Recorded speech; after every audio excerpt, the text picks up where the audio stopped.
Welcome to our channel locus point of your career. आज के lecture में हम बात करने जा रहे हैं अप्लाइड मैकेनिक्स के एक चैप्टर फ्रिक्शन की, जिसको हिंदी में घर्षण के नाम से जाना जाता है। आज भी हमेशा की तरह जो नोट्स आपको मिलेंगे वो केवल स्क्रीनशॉट आपको लेना होगा और नोट्स आपके मिलते जाएंगे, क्योंकि हमारे लेक्चर के जो नोट्स हैं वो कंटेंट हिंदी और इंग्लिश दोनों में ही आपको मिलता जाएगा। तो चलिए हम स्टार्ट करते हैं आज का लेक्चर। सबसे पहले हम देखते हैं कि फ्रिक्शन होता क्या है। तो फ्रिक्शन या घर्षण जिस चीज़ को बोला जाता है, जब कोई भी दो सरफेसेस एक दूसरे के कांटेक्ट में आती हैं, कोई भी दो सरफेसेस, वो रफ होनी चाहिए, चिकनी नहीं, रफ सरफेसेस हों, वो जब एक दूसरे के कांटेक्ट में आती हैं तो उनको जब एक दूसरे के ऊपर सरकाया जाए, फिसलाया जाए या लुढ़काया जाए, रोल करवाया जाए, चलाया जाए, कुछ भी ऐसा होगा, तो कांटेक्ट में आने पर वो दोनों ही सरफेसेस या बॉडीज एक दूसरे के गति का विरोध करती हैं। यानी कि अगर एक ऑब्जेक्ट आगे की ओर फिसल रहा है, दूसरा पीछे की तरफ फिसल रहा है, ये दोनों आपस में टच कर रहे हैं, तो दोनों ही दूसरे ऑब्जेक्ट को अपनी दिशा में ले जाने का प्रयास करेंगे, यानी कि उसकी गति का विरोध करेंगे। तो ये जो टेंडेंसी होती है ये घर्षण के कारण होती है। ये जो घर्षण जो बल लगता है, ये बल जो है ये एक लीनियर फोर्स की तरह लगता है, यानी कि एक रेखीय होता है। इसको हम लोग फ्रिक्शनल फोर्स के नाम से जानते हैं। और ये जो टेंडेंसी है इसी को हम फ्रिक्शन बोलते हैं। जो एक दूसरे को रोकने की जो प्रवृत्ति है, जो कॉन्टैक्टिंग सरफेसेस की, इसी को हम बोलते हैं फ्रिक्शन या घर्षण। तो घर्षण के बहुत सारे एप्लीकेशन फ्रिक्शंस के हमने अपनी रियल लाइफ में भी देखे हैं। चलिए एक एक करके देखते हैं। जब हम माचिस को जलाते हैं तो भी फ्रिक्शन की वजह से ही हीट जो होती है वो डेवलप होती है और माचिस की जो स्टिक होती है, मैच स्टिक, वो जल जाती है। बहुत सारे दूसरे एप्लीकेशंस अगर हम बात करें तो जब हम लिखते हैं तो जो पेन होता है, पेन के अंदर जो रोलर होता है वो जो गोल गोल घूमता है, वो भी फ्रिक्शन की वजह से ही घूमता है और उसकी वजह से इंक के मदद से हम लोग लिख पाते हैं। किसी ऑब्जेक्ट को जब हम लोग खींचते हैं या रोकते हैं तो ये भी हम लोग फ्रिक्शन की मदद से कर पाते हैं। इसके साथ साथ चलना फिरना, चीज़ों को पकड़ना, इस तरह के बहुत सारे काम हम जो कर रहे हैं वो फ्रिक्शन की वजह से हो रहे हैं। सिंपली अगर हम एक ग्लास को अपने हाथ में पकड़ते हैं तो वो ग्लास नीचे नहीं फिसल रहा है, क्योंकि हमारे हाथों के द्वारा उस पर घर्षण बल लगाया जा रहा है, फ्रिक्शन लग रहा है।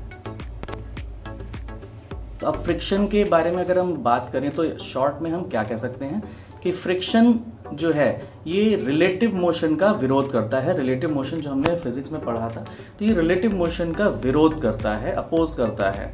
इसकी जो मेन कैरेक्टरिस्टिक्स हैं, जो सिंपल कैरेक्टरिस्टिक्स, वो क्या क्या हैं? तो ये कॉन्टैक्ट सरफेस के पैरेलल लगता है, लेकिन मूवमेंट के ऑपोजिट, यानी कि विरुद्ध जो डायरेक्शन है उसमें लगता है, और दोनों सरफेसेस के बीच में ही लगेगा। इसकी जो डायरेक्शन है हमेशा गति का विरोध करती हुई दिखाई देगी हमेशा। इसी चीज़ को हम एक डायग्राम की मदद से समझ सकते हैं। तो चलिए हम कंसीडर करते हैं ये एक ब्लॉक जो आपको स्क्रीन पर दिख रहा है। इस ब्लॉक का अगर वेट है W, तो W की जो डायरेक्शन होगी, वेट हमेशा नीचे की तरफ लगता है, तो इसको हमने मान लिया W वेट का भी ब्लॉक है। अब क्योंकि ये जिस सरफेस पर रखा है, तो जैसा कि हम मैकेनिक्स के पिछले लेक्चर्स में पढ़ चुके हैं कि जब कोई चीज़ कहीं रखी होती है या टच करती है, कांटेक्ट में होती है, तो उस पर एक रिएक्शन भी लगती है। तो हमने मान लिया कि यहाँ इस ब्लॉक पर नीचे की जो सरफेस है उससे लगने वाली रिएक्शन है R, और इस ब्लॉक को इस P फोर्स के द्वारा दाईं ओर यानी कि राइटवर्ड डायरेक्शन में पुल किया जा रहा है, खींचा जा रहा है। इस अवस्था में अगर फ्रिक्शन की हम डायरेक्शन की बात करें तो जो फ्रिक्शन होगा, क्योंकि वो हमेशा मोशन का विरोध करता है, तो फ्रिक्शन की जो दिशा होगी वो ये होगी। नीचे देखिए ये जो F दिख रहा है, ये वाला एरो, इसको हमने F यानी कि फ्रिक्शनल फोर्स हमने F माना हुआ है, और नीचे वाला ये जो एरो है लाल रंग का, ये फ्रिक्शनल फोर्स को डिनोट कर रहा है। ये इस ब्लॉक और निचली सतह के बीच में लग रहा है, यानी कि दो कॉन्टैक्ट सरफेसेस जो हैं उनके बीच में लग रहा है। और P अगर राइट डायरेक्शन में इस ब्लॉक को खींचने की कोशिश कर रहा है तो F जो फ्रिक्शनल फोर्स है वो लेफ्ट डायरेक्शन में लगेगा। अब इसी डायग्राम की मदद से हम समझेंगे फ्रिक्शन के कुछ बेसिक्स, जैसे कि ये डायग्राम हमने देखा था। जिन इंपॉर्टेंट पॉइंट्स को अब हम समझने जा रहे हैं वो हैं coefficient of friction, angle of friction और कोन ऑफ फ्रिक्शन। तो चलिए हम सबसे पहले स्टार्ट करते हैं कि कोफिशिएंट ऑफ फ्रिक्शन क्या होता है। तो हम बात करते हैं कि जिस समय इक्विलिब्रियम, मैकेनिक्स में हमारा जो सबसे मेन अजम्पशन है कि जो ऑब्जेक्ट है उसको हम लोग इक्विलिब्रियम में लेकर के चलते हैं। तो इक्विलिब्रियम की कंडीशन में, यानी कि जो साम्य अवस्था है, बलों के संतुलन की अवस्था, उस अवस्था में फ्रिक्शनल फोर्स यानी कि घर्षण बल और उस ऑब्जेक्ट पर लगने वाली जो नॉर्मल रिएक्शन आर है, इन दोनों के अनुपात को यानी कि रेशियो को हम कोफिशिएंट ऑफ फ्रिक्शन बोलते हैं। यानी कि जो हमारी इक्विलिब्रियम की कंडीशन है, उस कंडीशन में अगर ऑब्जेक्ट है, मतलब मूवमेंट हो नहीं रहा है लेकिन जस्ट होने वाला है, उस अवस्था में जो कोफिशिएंट ऑफ फ्रिक्शन है, जिसको हम म्यू से डिनोट करते हैं, म्यू से दर्शाते हैं, उसकी जो वैल्यू होती है वो होती है F अपॉन आर, जहाँ पर F है घर्षण बल, फ्रिक्शनल फोर्स, और R है नॉर्मल रिएक्शन। तो यहाँ पर हमको मिल जाता है फॉर्मूला कोफिशिएंट ऑफ फ्रिक्शन का और डेफिनेशन भी। अब हम बात करेंगे एंगल ऑफ फ्रिक्शन की। तो चलिए एंगल ऑफ फ्रिक्शन हम समझते हैं जल्दी से कि ये क्या होता है। तो एंगल ऑफ फ्रिक्शन यहाँ पर हम बात करें, हमने एक लॉ पढ़ा हुआ है, law of parallelogram of forces. तो हमने देखा यहाँ पर दो बल जो हम कंसीडर कर रहे हैं वो हैं फ्रिक्शनल फोर्स और नॉर्मल रिएक्शन। तो हम इन दोनों बलों को यानी दोनों फोर्सेस को एक पैरेललोग्राम की दो साइड्स मान लेते हैं और अब हम इस पैरेललोग्राम को पूरा करते हैं। तो ये जो ऑरेंज कलर का एक आप एरो देख रहे हैं, ये आर के बराबर यानी कि जो नॉर्मल रिएक्शन लगी है इसके बराबर लगाया गया है। और इसी तरह से हम एक फोर्स और ड्रॉ कर लेते हैं जो F के बराबर है, यानी कि अब हमने पैरेललोग्राम पूरा कर लिया। ये वाला जो फोर्स लगा ये इसके बराबर है और ये जो एरो है ये इसके बराबर है, यानी कि ये एरो और ये एरो इनका जो मैग्नीट्यूड है वो R है, जबकि दोनों जो हॉरिजॉन्टल फोर्सेस हैं जो F और उसके पैरेलल ऑरेंज वाला है, ये दोनों फ्रिक्शनल फोर्सेस को के मैग्नीट्यूड को डिनोट कर रहे हैं। तो अब ये हमारा पैरेललोग्राम बन गया। लॉ ऑफ पैरेललोग्राम के अकॉर्डिंग इन दोनों का जो परिणामी यानी रिजल्टेंट होगा, F का और R का जो रिजल्टेंट होगा वो इनके डायगोनल से दर्शाया जाएगा। इनका जो डायगोनल होगा इस पैरेललोग्राम का वही इनके रिजल्टेंट को शो करेगा। अब मान लिया कि ये जो रिजल्टेंट है ये है S, जो डार्क कलर का एरो दिख रहा है ये है S, जो कि F और R का रिजल्टेंट है। ठीक है, तो अब इस S जो रिजल्टेंट फोर्स है इसका नॉर्मल रिएक्शन के साथ जो बनाया गया कोण लैम्डा है इसको हम बोलते हैं घर्षण कोण। यानी कि फ्रिक्शनल फोर्स और नॉर्मल रिएक्शन के रिजल्टेंट यानी परिणामी बल द्वारा नॉर्मल रिएक्शन के साथ बनाए गए कोण को हम बोलते हैं एंगल ऑफ फ्रिक्शन।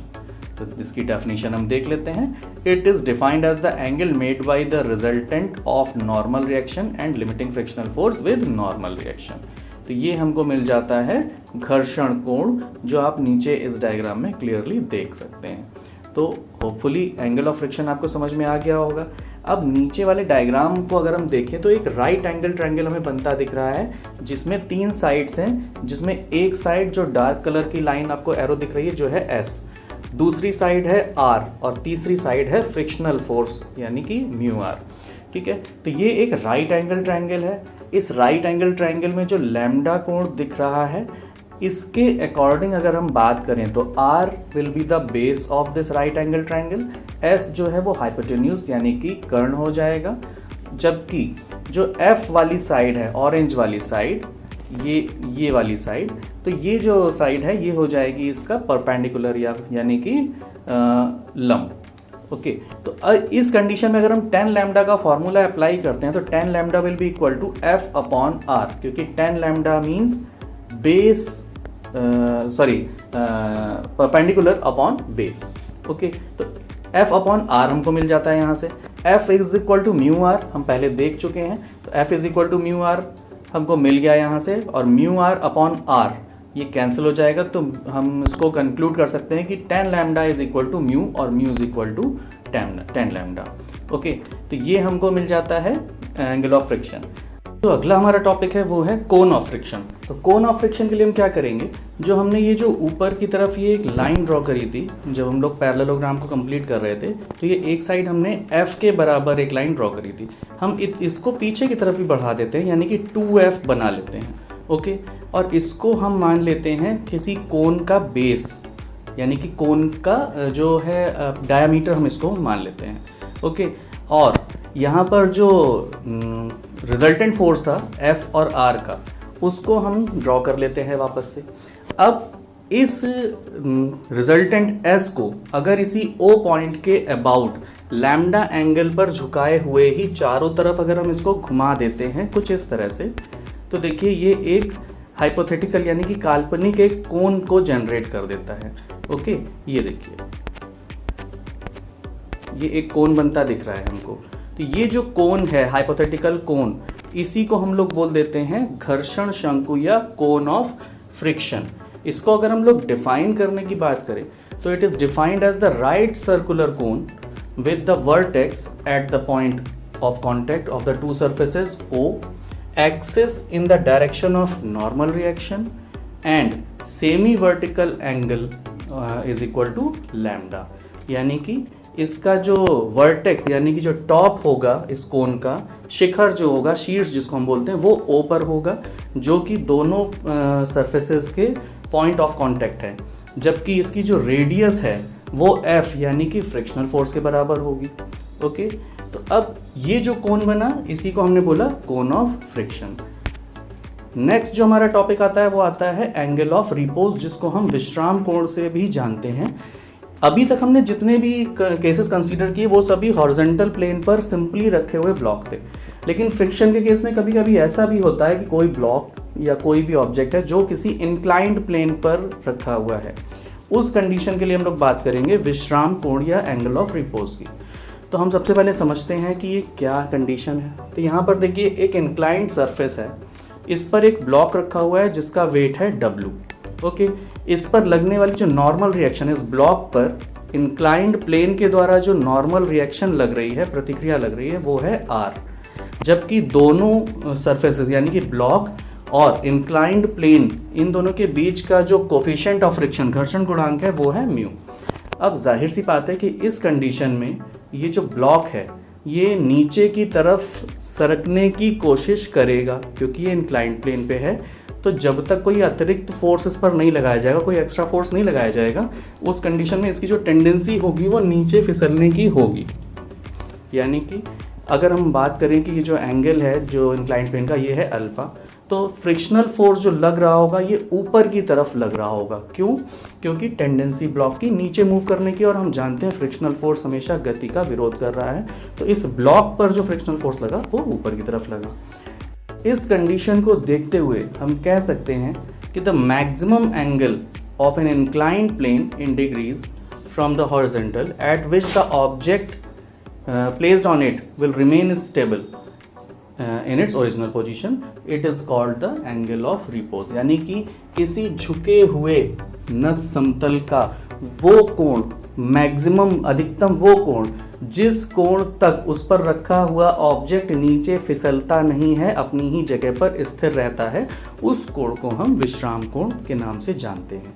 ओके, तो यहाँ पर हम लोग अब देखिए जो फोर्सेस हैं उन सभी को वर्टिकल और हॉरिजॉन्टल में ड्रॉ कर लेते हैं। यहाँ पर हम वर्टिकल एक्सिस मान लेते हैं जो R की डायरेक्शन है, यानी कि नॉर्मल रिएक्शन डायरेक्शन है, उसको हम वर्टिकल एक्सिस मान लेते हैं, और जो इंक्लाइंड प्लेन है उसको हॉरिजॉन्टल मान लेते हैं।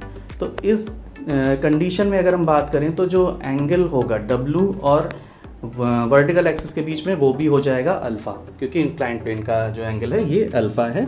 तो हम इसको नॉर्मली मैथमेटिक्स से हम लोग इसको देख सकते हैं कि ये एंगल भी अल्फा के इक्वल होगा। ओके, अब जितने भी फोर्सेस हैं उनको हम इन्हीं डायरेक्शन में, यानी कि जो R की डायरेक्शन है, इस डायरेक्शन में वर्टिकल फोर्सेस को इनके सबके कंपोनेंट्स निकाल लेते हैं, और इसको हम हॉरिजॉन्टल मानते हुए सभी फोर्सेस को इस डायरेक्शन में रिजॉल्व कर लेते हैं। तो चलिए देखते हैं क्या होता है यहाँ पर। तो W जो नीचे लग रहा था, W के कंपोनेंट्स आ जाएंगे, नीचे की तरफ आया W cos अल्फा, और जो लेफ्ट साइड में आएगा ये है W sin अल्फा। ओके, तो अब यहाँ से W को हम हटा सकते हैं, W cos alpha, W sin alpha, हमको दो कंपोनेंट्स इसके मिल गए हैं। ओके, अब इस डायग्राम को अगर हम देखें तो कुछ ऐसे शो किया जा सकता है, क्योंकि W को हमने दो कंपोनेंट्स में ब्रेक कर लिया है तो इसको हमने हटा दिया, सारे के सारे फोर्सेस जो हैं वो वर्टिकल और हॉरिजॉन्टल में रिजॉल्व हो गए। अब हम सिंपली मैकेनिक्स के जो इक्विलिब्रियम की कंडीशंस हैं उन पर आ जाते हैं। तो वो दो कंडीशंस हम जानते हैं, एक है सिग्मा एफएक्स यानी कि हॉरिजॉन्टल बलों का संतुलन, और एक है वर्टिकल यानी कि ऊर्ध्वाधर बलों का संतुलन। तो जितने भी बल हैं वर्टिकल फोर्सेस उनका अलजेब्रिक सम 0 होगा, जितने हॉरिजॉन्टल फोर्सेस हैं उनका अलजेब्रिक सम 0 होगा। सबसे पहले हम लेते हैं इक्विलिब्रियम ऑफ हॉरिजॉन्टल फोर्सेस यानी सिग्मा एफएक्स इक्वल टू 0। तो इससे जो हमारे पास इक्वेशन आती है that is F minus W sin alpha is equal to 0। क्योंकि हम राइटवर्ड डायरेक्शन को पॉजिटिव लेके चल रहे हैं और लेफ्टवर्ड को नेगेटिव। ओके, तो इस कंडीशन के अकॉर्डिंग हमको जो f की वैल्यू मिलती है वो है W साइन अल्फा, और हम इसको मान लेते हैं इक्वेशन नंबर 1। अगला जो इक्विलिब्रियम हम लेते हैं वो है इक्विलिब्रियम ऑफ वर्टिकल फोर्सेस, यानी कि ऊर्ध्वाधर बलों का संतुलन, जिसके अनुसार sigma Fy will be equal to 0, यानी कि सभी वर्टिकल फोर्सेस का जो एल्जेब्रिक सम है, बीजगणितीय योग, वो शून्य होना चाहिए। तो इससे हमको जो कंडीशन मिलेगी वो है r minus W cos alpha is equal to 0, यानी कि r की वैल्यू यहाँ पर हमको मिल जाएगी W cos अल्फा। अब इक्वेशन 1 और 2 को अगर हम डिवाइड करें, यानी कि 1 को इक्वेशन 2 से डिवाइड करें, तो हमको मिल जाता है f upon r is equal to W sine alpha upon W cos alpha. इसको हम फर्दर अगर सॉल्व करते हैं तो हमको मिल जाता है म्यू r, f की जगह हमने म्यू r रखा और नीचे r है ही है, तो बराबर हो गया tan अल्फा, क्योंकि W कैंसिल हो जाते हैं, sine alpha upon cos alpha will be tan alpha. Okay, तो यहाँ से हमको फाइनली मिलता है mu is equal to tan alpha. Okay, तो एक तो कंडीशन ये आ गई एंगल ऑफ रिपोज से।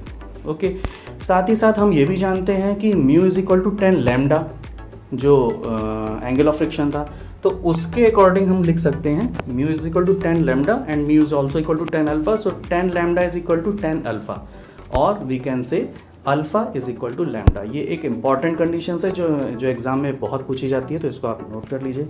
होपफुली ये डेरिवेशन और एंगल ऑफ रिपोज आपको समझ में आ गया होगा। तो नेक्स्ट जो हमारा लेक्चर होगा उसमें हम बात करेंगे न्यूमेरिकल्स की। हॉरिजॉन्टल प्लेन पर जो कोई ब्लॉक रखे होते हैं उसके केसेस को हम लोग डिस्कस करेंगे, न्यूमेरिकल विद सॉल्यूशंस, और आगे के लेक्चर्स में हम लोग लैडर फ्रिक्शंस और इंक्लाइंड प्लेन की भी बात करेंगे। तो अभी तक जो भी डाउट्स हों उसको आप क्लियर कर सकते हैं, कुछ सजेशन हो या क्वेरीज हो तो वो कमेंट बॉक्स में पूछ सकते हैं। अगर चैनल को सब्सक्राइब नहीं किया तो सब्सक्राइब कर दीजिए, और समझ में आया हो तो इसको लाइक ज़रूर करिएगा, शेयर ज़रूर करिएगा। Thanks for watching.